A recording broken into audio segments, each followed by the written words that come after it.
So are you growing a beard? Is it getting a little bit unruly, especially here on the sides? What do? Do you trim it? Do you shave? Do you start over? Do you let it go? Guys, it's time for your first beard balm. So stay tuned. We're going to talk about it.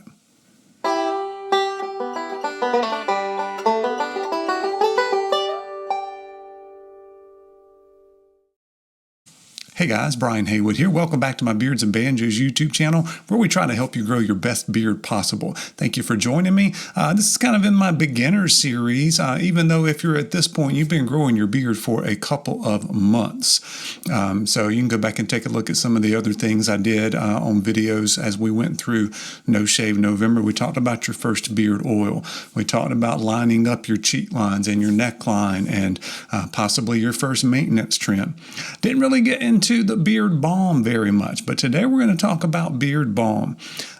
You'll see a lot of more experienced beardsmen, if they have longer beards, been growing a beard for a really long time, they may not use beard balm anymore. A lot of times they switch over to butter, and really the only thing different is it's got less beeswax in it. So when you're wanting styling, you're wanting hold and styling plus conditioning, that's when you want to get a beard balm. All right, how is that different from oil? Beard oil is primarily, at least in its first infancy stage, is when you use it, is for your skin underneath to keep it moisturized. Yes, it can also help your beard and keep it staying soft and conditioned and everything else. But primarily, oil is more for the skin, whereas the beard balms and butters are for the hair on your face, your beard. And the more beeswax it has in it, the more it's going to hold. It's also going to last a little bit longer. The products will also last longer on your hands, can get kind of sticky and icky till you find good ways to get rid of that. You can find a lot of different beard balms. You can find it in the drugstore and Walmart and big box stores and Amazon.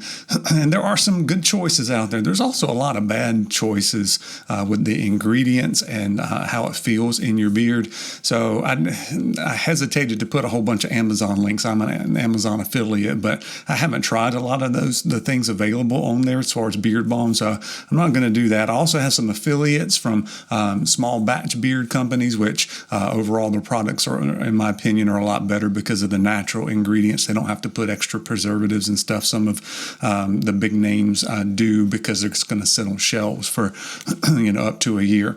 But I've got a couple here that I'll talk about. What you want to look for is natural ingredients. So you're still going to have things like you find in your beard oil, your jojoba oil, grapeseed, castor. What else do we see over here? Sweet almond. But you're also going to see it does have some butters in it too, most of them. So this one from Crusher's Creations, it just has beeswax and shea butter. So it's got some shea butter in it. It gives you some conditioning and some hold. And this one from Barden, from my friend Adam up in Canada, this one's got shea butter and cocoa seed butter and the beeswax in it. Okay, so most of the time you'll find a butter or two along with the beeswax, and what that's going to do is going to condition. It's going to last longer in your beard, whereas sometimes if you go with just oil only, it will only last you a few hours. This kind of gives you a little bit longer if you're going to be away from home a little bit longer.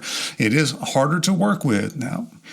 This one's coffee, maple, and praline, and man, does it smell good. And the ones I'm putting here are ones that I recommend because they have a little bit higher beeswax in it.